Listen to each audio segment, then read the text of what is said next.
Okay, so next move on to the next question. The World Bank warned that India could become one of the first places where wet bulb temperatures routinely exceed 35 degrees Celsius. Okay, and which of the following statements best reflects the implication of the above said report?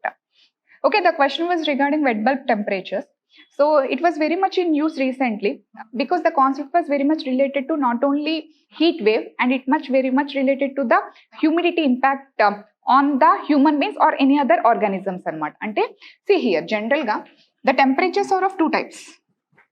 ఈ temperatures అనేవి two types general గా.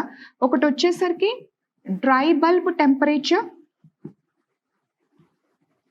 Dry bulb, ఇంకొకటి వచ్చేసరికి wet bulb temperature. So general గా temperature ని మనం thermometer తో కదా మెజర్ చేయడం జరుగుతుంది. For example, so it is the bulb. Okay, so ఇది కదా యాక్చువల్ గా మనం బల్బ్. ఓకే, సో ఆటోమేటిక్ గా హీట్ ఎనర్జీ అనేది ఫ్లో అయినప్పుడు సో ద టెంపరేచర్ ఇంక్రీజెస్. ఇందులో ఉన్న మెర్క్యూరీ అనేది సో యాక్చువల్ గా ఇంక్రీజ్ అవుతూ వెళ్తుంది. Okay, yes. సో జనరల్ గా డ్రై బల్బ్ టెంపరేచర్స్ అనేవి మనం రెగ్యులర్ గా యూజ్ చేసే. ఫర్ ఎగ్జాంపుల్ ఏంటంటే ఈ రోజు విశాఖపట్నంలో 45 డిగ్రీ సెల్సియస్ టెంపరేచర్ ఉంది, లేకపోతే 36 డిగ్రీ సెల్సియస్ టెంపరేచర్ ఉంది, లేకపోతే 27 డిగ్రీ సెల్సియస్ టెంపరేచర్ ఉంది. అంటే ఏంటి, సో అట్మాస్ఫియర్ లో ఎంత టెంపరేచర్ అనేది ఉంది అని చెప్పేది. సో జనరల్ గా అవి ఆ టెంపరేచర్స్ ని మనం డ్రై బల్బ్ టెంపరేచర్స్ అని చెప్పి పిలుస్తూ ఉంటాం అనమాట. అంటే ఇట్ క్యాలిక్యులేట్స్ ఓన్లీ టెంపరేచర్స్ అనమాట. హీట్ ఎనర్జీని మాత్రమే క్యాలిక్యులేట్ చేయడం జరుగుతుంది అనమాట. అంటే లైక్ ఈ మార్నింగ్ ఎంత ఉంది, ఈవినింగ్ ఎంత ఉంది, లైక్ మీరు మొబైల్స్ లో వాటిలో కూడా చూస్తూ ఉంటారు కదా temperature. Those are called as dry bulb temperatures అనమాట. Then what is meant by this wet bulb temperature? So ఈ వెట్ బల్బ్ టెంపరేచర్ లో జనరల్ గా మనం ఏం చేస్తామంటే, ఇక్కడ బల్బ్ ఉంటుంది కదా, here will tie with wet cloth. Wet cloth తో టై చేయడం జరుగుతుంది. అయితే ఎందుకు టై చేయడం జరుగుతుంది and what are the concept behind it అనేది ఇప్పుడు మనం అర్థం చేసుకోవాలి. So see here, for example మన బాడీలో విపరీతమైన హీట్ ఎనర్జీ అనేది జనరేట్ అయిపోయింది అనుకుందాం. ఓకే, ఫర్ ఎగ్జాంపుల్ బయట నుంచి ఉన్న అట్మాస్ఫియర్ లో హీట్ ఎనర్జీ చాలా ఎక్కువగా ఉంది. As you already know, so energy always flows from high to low. So బయట ఎక్కువ హీట్ ఎనర్జీ ఉంది, మన బాడీలో తక్కువ హీట్ ఎనర్జీ ఉంది అనుకోండి. సో అందులో నుంచి మన బాడీలోకి ఆటోమేటిక్ గా హీట్ ఎనర్జీ ఫ్లో అవడం జరుగుతుంది. సో మన బాడీ ఏంటి, ఆ పెరుగుతున్న energy, I mean to say heat ఏంటంటే దాన్ని బ్యాలెన్స్ అవుట్ చేయడానికి ట్రై చేస్తుంది. సో దాన్ని ఇట్ వాంట్ టు బయటికి ఎక్స్పెల్ చేయడానికి, డిసిపియేట్ చేయడానికి ట్రై చేస్తూ ఉంటుంది అనమాట. సో ట్రై చేస్తున్నప్పుడు అది ఎలా డిసిపియేట్ చేస్తుంది, మన body certain amount of heat ని మాత్రమే కదా టాలరేట్ చేస్తుంది, సర్టెన్ అమౌంట్ ఆఫ్ టెంపరేచర్ ని మాత్రమే టాలరేట్ చేస్తుంది. Beyond that it cannot able to tolerate. So general గా అప్పుడు మన బాడీ ఎలా ఫంక్షన్ చేస్తుంది, సో హీట్ ఎనర్జీని it dissipate in the form of sweat అనమాట. స్వెట్ ద్వారా డిసిపియేట్ చేయడానికి ట్రై చేస్తుంది. ఇక్కడ కాన్సెప్ట్ ఏంటో చూడండి. సో మన బాడీలో ఉన్న హీట్ ఎనర్జీ ఏదైతే ఉందో, ఈ హీట్ ఎనర్జీ బయటికి స్వెట్ వాటర్ రూపంలో, ఆ వాటర్ ఏమవుతుంది over a period of time vapour రూపంలో వెళ్ళిపోతుంది. అంటే వాటర్ వేపర్ కింద వెళ్తుందంటే, సి హియర్ ఐస్ నుంచి వాటర్ అవ్వాలి అంటే సర్టెన్ అమౌంట్ ఆఫ్ టెంపరేచర్ నువ్వు ఇస్తే 0 డిగ్రీ సెల్సియస్ అనేది ice. Yes, 0 degree Celsius ice. Okay, for example 30 degree Celsius అనేది వాటర్. వేపర్ అవ్వాలంటే మినిమం 100 డిగ్రీ సెల్సియస్ అనేది వేపర్ కదా. అంటే సో నీకు ఫామ్ మారాలి అంటే టెంపరేచర్ ఇంక్రీజ్ అవ్వాలి. సో ఈ స్వెట్ అనేది వాటర్ డ్రాప్లెట్స్ లో ఉన్నది. సో ఆటోమేటిక్ గా ఎవాపరేట్ అవ్వాలంటే బాడీలో ఉన్న హీట్ ఎనర్జీని మొత్తాన్ని తీసుకొని ఆ హీట్ ఎనర్జీని తో అది వేపర్ ఎవాపరేషన్ చెంది బయటికి డిసిపియేట్ చేయడం జరుగుతుంది. ఆ రకంగా మన బాడీలో ఉన్న హై హీట్ ఏదైతే ఉంటుందో అది బాడీ నుంచి బయటికి ఎక్స్పెల్ అవడం జరుగుతుంది. దాని రకంగా మన బాడీలో ఉన్న టెంపరేచర్ అనేది రెగ్యులేట్ చేయబడుతుంది అనమాట. ఓకే, సరే, this is the actual function. అయితే మన బాడీలో నుంచి ఈ స్వెట్ ఏదైతే ఉందో ఇది వేపర్ రూపంలో బయటికి అట్మాస్ఫియర్ లోకి వెళ్ళాలి అంటే, so the atmosphere should also accommodate this excess water vapour అనమాట. So see here what is meant by humidity? General గా హ్యూమిడిటీ అంటే ఏంటి, the amount of water vapour which is present in the atmosphere. Okay, so ఎంత water vapour atmosphere లో present అయి ఉంది. So atmosphere is nothing but the air molecules కదా. So see here ఇది ఎయిర్ మాలిక్యూల్స్. ఫర్ ఎగ్జాంపుల్ ఇదే space ఉందనుకోండి. So as you know, if the temperature increase చేస్తే air expand అవుతుంది. So that more space is available to accommodate more water molecules అనమాట, ఆ vapour molecules ని accommodate చేయడానికి. So ఇప్పుడు ఏమవుతుందంటే, ఫర్ ఎగ్జాంపుల్ ఈ పర్టికులర్ టెంపరేచర్ దగ్గర, ఓకే, ఈ పర్టికులర్ టెంపరేచర్ దగ్గర it can hold 100 droplets of water vapour అనుకుందాం. 100 droplets of water vapour. For example బయట అట్మాస్ఫియర్ లో సర్టెన్ టెంపరేచర్ ఉంది, ఆ టెంపరేచర్ దగ్గర only certain amount of water vapour ని మాత్రమే అట్మాస్ఫియర్ అనేది హోల్డ్ చేయగలదు. ఇది ఆల్రెడీ తెలుసు. అలా హోల్డ్ చేయనప్పుడు ఏమవుతుంది, రిలేటివ్ హ్యూమిడిటీ పెరుగుతుంది. అంటే the amount of water vapour in the atmosphere if it exceed అయితే రిలేటివ్ హ్యూమిడిటీ మోర్ దాన్ 1 అనేది అయితే ఆటోమేటిక్ గా ప్రెసిపిటేషన్ విల్ టేక్స్ ప్లేస్. ఇది జనరల్ గా మనం రెయిన్ఫాల్ కాన్సెప్ట్ లో మనం నేర్చుకుంటాం. ఓకే, అంటే ఒక పర్టికులర్ టెంపరేచర్ దగ్గర ద అట్మాస్ఫియర్ అనేది it can accommodate only certain amount of water vapour అనమాట. ఫర్ ఎగ్జాంపుల్ అట్మాస్ఫియర్ లో సర్టెన్ అమౌంట్ ఆఫ్ టెంపరేచర్ అనేది ఉంది, so certain amount of water vapour అనేది అకామిడేట్ చేసింది అనమాట ఉంది. సో ఇప్పుడు ఆల్రెడీ అది ఫిల్అప్ అయిపోయింది, అంటే అట్మాస్ఫియర్ ఫిల్అప్ అయిపోయింది అంటే the humidity is very very high, చాలా ఎక్కువ హ్యూమిడిటీ ఉంది. అది అకామిడేట్ అంటే ఆ పర్టికులర్ టెంపరేచర్ లో ఆ ఎయిర్ అకామిడేట్ చేయగలిగిన దానికన్నా ఎక్కువ వాటర్ వేపరే ఆల్రెడీ ఆ ఎయిర్ లో ప్రెసెంట్ అయ్యి ఉంది. అలాంటప్పుడు ఏం జరుగుతుంది, సో ఎక్కువ ఉంది కాబట్టి as there is no space available in the atmosphere లో స్పేస్ అనేది అవైలబుల్ గా లేదు కాబట్టి సో ఇక్కడ మనకి ఏంటంటే ఎవాపరేషన్ ప్రాసెస్ జరగదు. అంటే మన బాడీలో ఉన్న హీట్ ఎనర్జీ స్వెట్ రూపంలో బయటకి ఎవాపరేట్ అవ్వలేదు. ఎందుకంటే ఎవాపరేట్ అవ్వాలంటే వాటర్ వేపర్ లో కదా, vaporisation evaporation take place vapour రూపంలో ఎవాపరేట్ అయిపోవాలి. ఆ ఎవాపరేట్ అయిపోయింది ఎక్కడ ఉంటుంది, ఆటోమేటిక్ అట్మాస్ఫియర్ అకామిడేషన్ చేయలేనప్పుడు మీకు ఎవాపరేషన్ జరగదు అనమాట. ఎవాపరేషన్ జరగట్లేదు అంటే ఇక్కడ ఏం జరుగుతుంది, మన బాడీలో నుండి హీట్ అనేది బయటికి వెళ్ళట్లేదు. ఆటోమేటిక్గా ఏం జరుగుతుంది, మన బాడీలో హీట్ అనేది యాజ్ ఇట్ ఈస్ గా ఉండడం వల్ల ఓకే, సో మన బాడీలో ఆ పర్టికులర్ టెంపరేచర్ కి we cannot able to tolerate అనమాట. See here how the concept works. For example let us see Mumbai తీసుకుందాం, నాగ్పూర్ తీసుకుందాం. And this Mumbai and Nagpur these two places అనేవి బిలాంగ్ టు మహారాష్ట్ర, రెండు మహారాష్ట్రకే కదా ఉంటాయి. వేరేస్ నాగ్పూర్ అనేది ఏంటంటే land locked region, okay, but whereas Mumbai అనేది కోస్టల్ రీజియన్.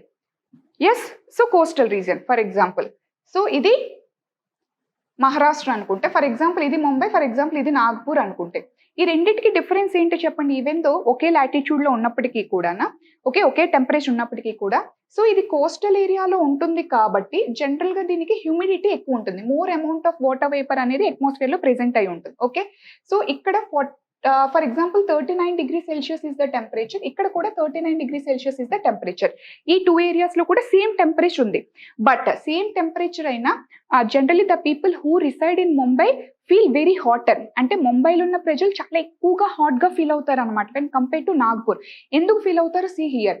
ఇప్పుడు ముంబైలో ఉన్న పీపుల్కి ఏం జరుగుతుంది, సో ఆటోమేటిక్గా 39 డిగ్రీ సెల్సియస్ టెంపరేచర్, సో ఆటోమేటిక్గా మోర్ ఎనర్జీ ఫ్లో వాళ్ళ బాడీలో ఉండడం వల్ల వాళ్ళు ఏం చేస్తారు, స్వెట్ రూపంలో వాటర్ వేపర్ కింద ఎవాపరేట్ అయిపోయింది అనుకోండి, బాడీలో ఉన్న హీట్ అనేది బయటికి అట్మాస్ఫియర్లోకి డిసిపియేట్ అయిపోతుంది అనమాట. సో దానివల్ల బాడీ కూల్ డౌన్ అవుతుంది ఆటోమేటిక్గా. ఓకే, సో ఇక్కడ ముంబైలో ఏం జరుగుతుందంటే already more amount of humidity ఉంది, కోస్టల్ ఏరియా కాబట్టి lot of water vapour already atmosphere లో ప్రెసెంట్ అయ్యింది. సో దాని వల్ల ఏం జరుగుతుందంటే more amount of water vapour atmosphere లోకి వెళ్ళదు అనమాట. అంటే నీకు ఎవాపరేషన్ జరగట్లేదు, నీ బాడీ స్వెట్టింగ్ రూపంలో జరగట్లేదు ఆ ప్రాసెస్. సో దానివల్ల ఆ హీట్ ఏదైతే ఉందో ఆ హీట్ అనేది నీ బాడీలో ఉండిపోతుంది. సో దానివల్ల your body cannot able to tolerate it, అదే టెంపరేచర్. బట్ వేరాస్ నాగపూర్లో ఏం జరుగుతుంది, సో నాగపూర్లో ఉన్న పీపుల్కి హ్యూమిడిటీ ఎక్కువగా లేదు ఆ ఏరియాలో, బికాజ్ అది ల్యాండ్ లాక్డ్ రీజన్ కదా, సో అంత హ్యూమిడిటీ లేదు. సో దానివల్ల అదే టెంపరేచర్కి వీళ్ళకి ఏంటంటే హ్యూమిడిటీ లేకపోవడం వల్ల ఎవాపరేషన్ అయిన ఈ వాటర్ స్వెట్ ఏదైతే ఉందో అది ఎవాపరేషన్ అయిన ఈ వాటర్ వేపర్ అట్మాస్ఫియర్లో అకామిడేట్ అయిపోతుంది అనమాట. సో ఎవాపరేషన్ జరుగుతుంది, స్వెట్టింగ్ జరుగుతుంది కాబట్టి లాట్ ఆఫ్ హీట్ ఎనర్జీ అనేది బయటకు వెళ్ళిపోవడం జరుగుతుంది అనమాట. So they can able to balance out the temperature. So same temperature అయినప్పటికీ కూడా 39 డిగ్రీ సెల్సియస్ అయినప్పటికీ కూడా వీళ్ళు ఏంటంటే కొంచెం కంఫర్టబుల్ గానే ఉంటారు, బికాస్ ఆ హీట్ ఎనర్జీ అనేది అట్మాస్ఫియర్ లోకి రిలీజ్ చేసేస్తున్నారు in the form of sweating అనమాట. ఎందుకంటే అట్మాస్ఫియర్ అంత హ్యూమిడిటీ లేదు కాబట్టి. బట్ ఇక్కడ అట్మాస్ఫియర్ లో ఎక్కువ హ్యూమిడిటీ ఉంది కాబట్టి ఆ స్వెట్టింగ్ అనేది జరగట్లేదు, ఆ హీట్ ఎనర్జీ అనేది బాడీలోనే ఉండిపోతుంది కాబట్టి సో ఆ పర్టికులర్ టెంపరేచర్ కి వాళ్ళు టాలరేట్ చేయలేకపోతున్నారు అనమాట.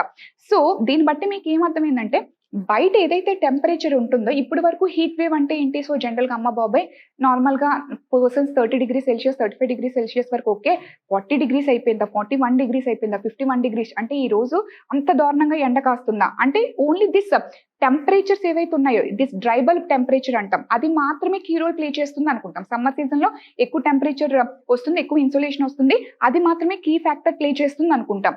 బట్ యాక్చువల్ గా along with that temperature humidity also plays a very important key role అనమాట. ఒక పర్టికులర్ హ్యూమన్ బీన్ అవ్వచ్చు, ఒక ఆర్గానిజం అవ్వచ్చు, whether they can able to sustain happily okay, అది ఆ టెంపరేచర్ రెగ్యులేషన్ ని మెయింటైన్ చేయగలుగుతున్నారా లేదా అనేది. సో రీసెంట్ స్టడీస్ లో ఏం జరుగుతుందంటే humidity also plays a very important key role అనమాట. సో సేమ్ టెంపరేచర్స్ ఉన్నప్పటికీ కూడా సో ఇక్కడ ముంబైలో people they cannot able to live happily in the sense ఏంటంటే ఆ బ్యాలెన్స్ చేసుకోలేరు అనమాట. సో దానివల్ల అదే టెంపరేచర్కి ఏంటంటే చాలా ఎక్కువగా హాట్గా ఫీల్ అయ్యి హీట్ స్ట్రోక్స్తో చనిపోతూ ఉంటారనమాట. బట్ అదే టెంపరేచర్ నాగపూర్లో ఉన్నప్పటికీ జనరల్గా పీపుల్ అంత ప్రాబ్లం ఫేస్ చేయరు, ఎందుకంటే స్వెట్ రూపంలో వాళ్ళకి ఎనర్జీ బయటకు వెళ్ళిపోతుంది. ఇక్కడ స్వెట్ రూపంలో ఎనర్జీ అనేది బయటకు వెళ్ళట్లేదు. సో దానివల్ల ఇక్కడ ఎక్కువగా హీట్ స్ట్రోక్స్ జరుగుతూ ఉంటాయి అనమాట. So this is the actual reason. Actually it was very much in news, that's why అందుకే వెట్ బల్బ్ టెంపరేచర్ మీద మీకు కాన్సెప్ట్ పడింది అనమాట. సో సి హియర్, యాక్చువల్గా వరల్డ్ బ్యాంక్ ఎందుకు వార్న్ చేసిందంటే ఇండియాలో ఆల్మోస్ట్ మేజర్ కోస్టల్ లైన్ ఉంది, సదరన్ రీజన్ మొత్తం కూడా ఏ లాట్ ఆఫ్ హ్యూమిడిటీ అనేది ఫేస్ చేస్తుంది అనమాట. సో ఇప్పుడు ఏ లాట్ ఆఫ్ హ్యూమిడిటీ ఎప్పుడు వస్తుంది చెప్పండి అట్మాస్ఫియర్లోకి? Because of climate change, global warming. So last year 2024 year, so first time ఏంటంటే 1.5 డిగ్రీ సెల్సియస్ కన్నా, I mean like pre industrial లెవెల్స్తో కంపేర్ చేస్తే 1.5 డిగ్రీ సెల్సియస్ కన్నా పెరగకూడదని చెప్పేసి మనం మాట్లాడుకున్నాం కదా. But actually it already exceeded. ఒక పర్టికులర్ యాన్యువల్ ఇయర్లో ప్రీ ఇండస్ట్రియల్ లెవెల్స్తో కంపేర్ చేస్తే గ్లోబల్ యావరేజ్ టెంపరేచర్ అనేది ఇట్ ఎక్సీడెడ్ 1.5 డిగ్రీ సెల్సియస్ అనమాట. అంటే 1.6 డిగ్రీ సెల్సియస్కి పెరిగిపోయింది. గ్లోబల్ వార్మింగ్ పెరిగిపోయింది. ఎప్పుడైతే గ్లోబల్ వార్మింగ్ పెరుగుతుందో సో ఆటోమేటిక్గా మోర్ ఇన్సోలేషన్ ఏదైతే ఎర్త్ సర్ఫేస్కి రీచ్ అవుతుందో దీనివల్ల ఏంటంటే lot of evaporation, lot of humidity conditions అనేవి అక్కడ జరుగుతున్నాయి అనమాట. ఓకే, సో దానివల్ల ఈ కోస్టల్ ఏరియాస్లో ఉన్న పీపుల్ ఏంటంటే ఆ టెంపరేచర్స్ని they cannot able to tolerate ఈ హ్యూమిడిటీ ఎఫెక్ట్ వల్ల. ఓకే, సో ఇక్కడ క్లాత్ ఎందుకు కడుతున్నారు? సో ఎక్స్పెరిమెంట్ ఎలాగా? So see here how it takes place. I think so మీకు కాన్సెప్ట్ అర్థమైంది కదా. సో వెట్ క్లాత్ ఏంటి అంటే, ఈ వెట్ క్లాత్ ఏంటంటే ఇప్పుడు ఈ థర్మోమీటర్కి వెట్ క్లాత్ కడతారు కదా, ఇప్పుడు ఈ వెట్ క్లాత్ టై చేసిన తర్వాత they will blow wind. Okay, ఎయిర్ని పాస్ చేయడం జరుగుతుంది అనమాట. ఓకే, సో ఎయిర్ని పాస్ చేయడం జరుగుతుంది. ఎయిర్ని ఎప్పుడైతే పాస్ చేశారో, ఓకే, సో అంటే అట్మాస్ఫియర్లో ఎంత టెంపరేచర్ అయితే ఉంటుందో ఆ టెంపరేచర్ అనేది ఇక్కడ ఉంటుంది కదా. సో ఆ టెంపరేచర్ పాస్ చేసినప్పుడు ఇక్కడ ఏం చేస్తుందంటే వెట్ క్లాత్లో ఆ వాటర్ ఆ టెంపరేచర్కి ఎవాపరేట్ అవ్వగలగాలన్నమాట. ఓకే, మన బాడీలో ఏంటి హీట్ ఉండేటప్పుడు ఆ వాటర్ నుంచి ఎవాపరేషన్ ఎలాగైతే జరుగుతుందో సేమ్ ఫినామినన్ ఇక్కడ అట్మాస్ఫియర్ విండ్ బ్లో చేసినప్పుడు అక్కడ ఏదైతే పర్టికులర్ టెంపరేచర్ ప్రివేల్ అవుతుందో దానివల్ల ఈ వాటర్ వేపర్ కింద కన్వర్ట్ అవ్వడం జరుగుతుంది. ఓకే, సో ఈజీగా వాటర్ వేపర్ కింద కన్వర్ట్ అయిపోయింది అనుకోండి. అంటే ఎప్పుడు వెంటనే వాటర్ వేపర్ కింద కన్వర్ట్ అయిపోతుంది? ఎప్పుడైతే ఇక్కడ హ్యూమిడిటీ తక్కువ ఉంటుందో. హ్యూమిడిటీ ఎప్పుడైతే తక్కువ ఉంటుందో సో ఆటోమేటిక్గా ఏంటంటే వాటర్ వేపర్ కింద ఈజీగా కన్వర్ట్ అయిపోవడం జరుగుతుంది. సో ఆటోమేటిక్గా వెళ్తుంది. అప్పుడు ఇది హీట్ ఎనర్జీ అనేది తక్కువ ఇంక్రీజ్ అవుతుంది. I mean to say mercury అనేది తక్కువ ఇంక్రీజ్ అవుతుంది. Maybe 10 degree Celsius 20 degree Celsius అక్కడితో ఆగిపోతుంది. ఎస్, ఎందుకంటే వాటర్ వేపర్ కింద కన్వర్ట్ అయిపోతుంది, తక్కువ ఎనర్జీ మాత్రమే ఉంటుంది. సో దానివల్ల ఏంటంటే 10 డిగ్రీస్ 20 డిగ్రీ సెల్సియస్ అవుతుంది. సో ఫర్ ఎగ్జాంపుల్ ఇక్కడ ఎక్కువ హ్యూమిడిటీ ఉందనుకోండి అట్మాస్ఫియర్లో, వాటర్ వేపర్ కింద కన్వర్ట్ అవ్వదు, అంటే హీట్ ఎనర్జీ మొత్తం కూడా ఆ వెట్ క్లాత్లోనే స్టోర్ అయిపోతుంది. సో దానివల్ల అక్కడ వెట్ క్లాత్లో ఆ హీట్ ఎనర్జీ, ఈ విండ్ వల్ల వచ్చిన ఈ హీట్ ఎనర్జీ ఏదైతే ఉంటుందో ఆ హీట్ ఎనర్జీ ఆ వెట్ క్లాత్లో ఉండడం వల్ల సో ఆటోమేటిక్గా మెర్క్యూరీ ఏంటంటే చాలా ఎక్కువ ఇంక్రీజ్ అవుతుంది అనమాట. Okay, so almost 35 degree Celsius 31 degree సెల్సియస్కి ఇంక్రీజ్ అయ్యింది అనుకుందాం. It is fatal for human beings. ఎప్పుడైతే వెట్ బల్బ్ టెంపరేచర్ అనేది 31 డిగ్రీ సెల్సియస్కి రీచ్ అయ్యిందో, ఓకే, సో ఆ అంటే wet bulb temperature 31 degree Celsius ఉంటే ఒక human being or any organism 6 hours కన్నా ఎక్కువ బ్రతకలేడు అనమాట. ఓకే, ఐ థింక్ సో మీకు కాన్సెప్ట్ అర్థమైంది. అంటే బయట whatever maybe the temperature, but మన బాడీ అనేది ఆ హీట్ని బ్యాలెన్స్ అవుట్ చేయగలుగుతుందా, బయటికి డిసిపియేట్ చేయగలుగుతుందా లేదా? Humidity also plays a very important key role అనమాట. సో ఇన్ దిస్ వే యాక్చువల్గా wet bulb temperatures will be calculated. అందుకే అది ఎక్సీడ్ 35 డిగ్రీ సెల్సియస్ అని చెప్పారు. సో యాక్చువల్గా because of this global warming ఏంటంటే even this humidity content is also increasing. So అందుకే జనరల్గా coastal areas people are right no feeling very. ఇప్పుడు for example see here విశాఖపట్నంలో ఏం జరిగింది? సీ లాస్ట్ యాక్చువల్గా విపరీతంగా వర్షాలు పడ్డాయి మొన్నటి వరకు కూడా, బట్ మనకైనా సరే ఉక్కపోతగా అనిపించుతూ ఉండేది. సో ఎందుకు అంత ఉక్కపోతగా అనిపిస్తుంది ఈవెన్ దో అంత హెవీగా రెయిన్ఫాల్ పడుతుందంటే because the humidity content is very high. ఆ ఉన్న మినిమం టెంపరేచర్స్ మన బాడీలో కూడా బయటికి రిలీజ్ అవ్వట్లేదు. సో దానివల్ల of course if it is a lot of because of this rainfall ఏంటంటే because of this adiabatic heating, adiabatic cooling, a lot of heat energy చెప్పాను కదా. ఇడియాబాటిక్ హీటింగ్ వల్ల a lot of heat energy అనేది water vapour నుంచి water convert అయినప్పుడు heat energy release అవుతుంది. So దానివల్ల ఏంటంటే మనకు ఉక్కపోతగా అనిపిస్తుంది అనమాట. It is one of the reasons. And second one ఏంటంటే మన బాడీలో నుంచి ఆ హీట్ ఎనర్జీ అనేది బయటికి వెళ్ళట్లేదు అనమాట. సో మన బాడీలో ఉన్న హీట్ ఎనర్జీ బయటికి వెళ్ళకపోవడం వల్ల కూడా మనకి ఎందుకు బయటకు వెళ్ళట్లేదు? Because A lot of humidity already present in the atmosphere అనమాట. సో దానివల్ల యాక్చువల్గా మనకి ఒక్కపోతగా కూడా అనిపిస్తుంది అనమాట. సో చాలా తక్కువ టెంపరేచర్స్ అయినప్పటికీ కూడా, అట్మాస్ఫియర్ లో చాలా తక్కువ టెంపరేచర్స్ ఉన్నప్పటికీ కూడా, so if see here for example some X అనే ప్లేస్, సమ్ వై అనే ప్లేస్ చూసుకుందాం. ఎక్స్ అనే ప్లేస్ టెంపరేచర్ అనేది 45 డిగ్రీ సెల్సియస్, ఎక్స్ లో temperature 45 degree Celsius, but humidity పెద్దగా లేదు. ఓకే, సో అప్పుడు ఏం జరుగుతుంది, ఇక్కడ ఉన్న ఆర్గానిజమ్స్ ఏంటంటే వాళ్ళ బాడీ టెంపరేచర్ రెగ్యులేట్ చేయడానికి స్వెట్ రూపంలో బయటకి అట్మాస్ఫియర్ లోకి ఏంటంటే ఆ వేపర్ ని రిలీజ్ చేసేస్తుంది. As more evaporator water vapour ని ఇక్కడ అకామిడేట్ చేయగలదు కాబట్టి వాళ్ళు కొంచెం వరకు టాలరేట్ చేస్తారు, ఈవెన్ దో ఇక్కడ టెంపరేచర్స్ అనేవి ఎక్కువ ఉన్నప్పటికీ కూడా. ఫర్ ఎగ్జాంపుల్ వై అనే ప్లేస్ లో ఏంటంటే 30 డిగ్రీ సెల్సియస్ టిపికల్ గా ఏంటంటే దీంతో కంపేర్ చేస్తే సర్ఫేస్ అట్మాస్ఫియర్ టెంపరేచర్స్ అనేవి తక్కువే, బట్ ఇక్కడ ఏంటంటే లాట్ ఆఫ్ హ్యూమిడిటీ ఉంది. సో దానివల్ల ఆర్గానిజమ్స్ ఏంటంటే ఆ హీట్ ఎనర్జీని బయటికి డిసిపియేట్ చేయలేకపోతున్నాయి అనమాట. సో దానివల్ల ఏంటంటే ఈవెన్ దో ఇది 30 డిగ్రీ సెల్సియస్ అయినా they feel much more hot than the people who are living at this place at the temperature of 45 degree Celsius. I think so concept అర్థమైంది అనుకుంటా. ఓకే, సో బయట temperatures they play key role, but humidity also plays a very important key role. So dry bulb temperature plus humidity factor ని కలిపితే అప్పుడు మీకు wet bulb temperature అనేది ఉంటుందన్నమాట. ఇది జనరల్ గా ఏం చెప్తారంటే according to climate change experts 31 degree Celsius కన్నా ఎక్కువ ఉందనుకోండి, according to second IPCC report. Okay, so IPCC report, it's nothing but the Intergovernment Panel on Climate Change. They are the research wing for climate change. So వాళ్ళు మన release చేసిన report పరంగా ఏం చెప్తున్నారంటే, okay, this wet bulb temperature should not exceed 31 degree Celsius అనమాట. అంతకన్నా increase అయితే ఏదైనా ఆర్గానిజం 6 అవర్స్ నుంచి బ్రతకలేదన్నమాట. అయితే ప్రాబ్లం ఏంటంటే ఇండియాలో 35 degree Celsius wet bulb temperatures పెరిగిపోతున్నాయి, అంటే they are exceeding 35 degree Celsius. So almost India మొత్తం ఆ ఫేస్ చేస్తుంది, అంటే ఇండియాలో హీట్ షాక్స్ అనేవి, హీట్ వేవ్స్ అనేవి పెరిగిపోతున్నాయి. ఓకే, ఎందుకంటే it is not only because of increasing temperature, it is also because of increasing humidity. So దానివల్ల ఏంటంటే బాడీలో నుంచి డిసిపియేట్ అవ్వట్లేదు heat energy. So that's why it was very important topic. So to understand the recent scenarios.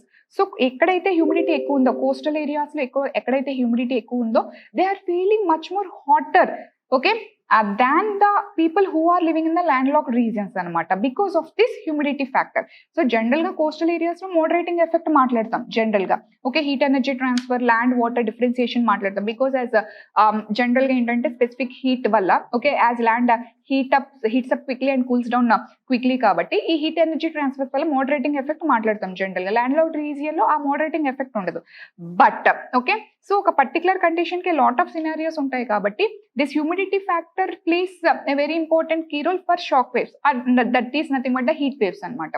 Okay, so like see here the World Bank, actual గా ఇది according to IPCC report ఏంటంటే like Gangetic plains, okay, so peripheries of Indus ఆ ఏరియాలో exceed అవుతుందని చెప్పారు. తర్వాత ఏంటంటే enter peninsular India కూడా ఈ విషయాన్ని ఫేస్ చేస్తుంది. సో ఆల్మోస్ట్ ఉన్న అన్ని కంట్రీస్ లో ఇండియా ఏంటంటే ఈ వెట్ బల్బ్ టెంపరేచర్స్ విపరీతంగా పెరుగుతున్నాయి, because humidity content is very high for India, because most of this part is coastal area కాబట్టి, సదరన్ ఇండియా మొత్తం కోస్టల్ ఏరియా కాబట్టి. Okay, so the World Bank warned that India could become one of the first places where wet bulb temperatures routinely exceed 35 degrees Celsius. Yes, okay, so which of the following statements best reflect the implication of the said report? Okay, Peninsular India will mostly likely suffer from flooding, tropical cyclones and droughts. Okay, see here, so humidity ఎక్కువగా ఉంటేనే general గా wet bulb temperatures అనేవి increase అవుతాయి. Yes, humidity ఎక్కువగా ఉందంటే so general గా flooding జరిగే chance అనేది ఉంటుంది, ఓకే, బికాస్ ఎక్కువ వర్షాలు పడతాయి కాబట్టి, హ్యూమిడిటీ ఎక్కువగా ఉంటే ఎక్కువ వర్షాలు పడతాయి కాబట్టి. Okay, tropical cyclones, so tropical cyclones general గా ఎందుకు వస్తాయి, సీ సర్ఫేస్ టెంపరేచర్స్ అనేవి డిఫరెన్స్ ఉండాలి. Okay, so see surface temperatures difference ఉండాలి, ఆల్రెడీ మనం నేర్చుకున్నాం కదా. సో సీ సర్ఫేస్ టెంపరేచర్స్ లో high pressure, low pressure Jones ఎప్పుడైతే డెవలప్ అయ్యో, బికాస్ మొత్తం ఓషన్ మొత్తం డిఫరెంట్ లాటిట్యూడ్స్ లో ఉంటుంది కాబట్టి, ఫర్ ఎగ్జాంపుల్ ఇండియన్ ఓషన్ అవ్వచ్చు, అట్లాంటిక్ ఓషన్ అవ్వచ్చు ఫర్ ఎగ్జాంపుల్. ఓకే, ఇది మొత్తం అట్లాంటిక్ ఓషనే కదా, సో ఖచ్చితంగా ఇక్కడ ఉన్న temperature is very much different from this temperature. Okay, it is equator, ఇక్కడ వెరీ హాట్ గా ఉంటుంది, ఇక్కడ అంత హాట్గా ఉండదు because it is high latitude. Same అట్లాంటి క్వశ్చన్. ఈ డిఫరెన్స్ ఇన్ ఓషన్ టెంపరేచర్స్ వల్ల హాట్గా ఉంటుంది కాబట్టి ఇక్కడ లో ప్రెషర్ డెవలప్ అవుతుంది, కూల్గా ఉంటుంది కాబట్టి ఇక్కడ హై ప్రెషర్ డెవలప్ అవుతుంది. Wind always moves from high to low కాబట్టి ఇలా మూవ్ అవుతుంది. ఓకే, సో జనరల్ గా same things happens in Indian ocean. Okay, so ఈ సీ సర్ఫేస్ టెంపరేచర్స్ డిఫరెన్స్ వల్ల సైక్లోన్స్ వస్తాయి. స్పెసిఫిక్ గా tropical cyclones are because of difference in sea surface temperatures, high pressure low pressure zones form అవుతాయి అనమాట.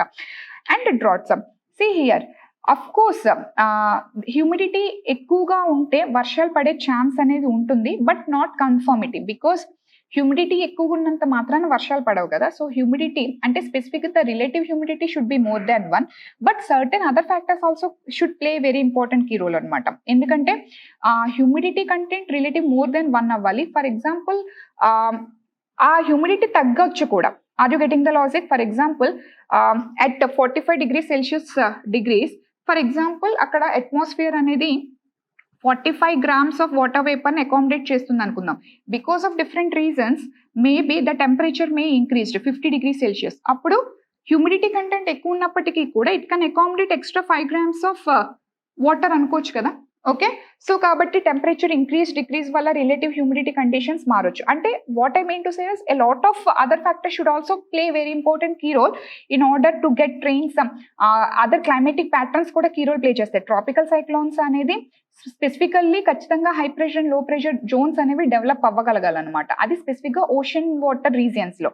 So indirect గా మాట్లాడేయాలంటే very much interlinked, but direct గా అయితే యాజ్ సచ్ డైరెక్ట్ గా మనం మాట్లాడడం. సో ఇది ఏ సెన్స్ లో అడిగాడు ఆ క్వశ్చన్ అనేది అయితే మాత్రం, సో హౌ ఫైనల్ గా వాడు ఏంటి ఎలా రిలేట్ చేస్తాడు అనేది మనం చూడాలి. బట్ డైరెక్ట్ గా అయితే ఉండదు, ఇండైరెక్ట్ గా అయితే yes we can say it అనమాట.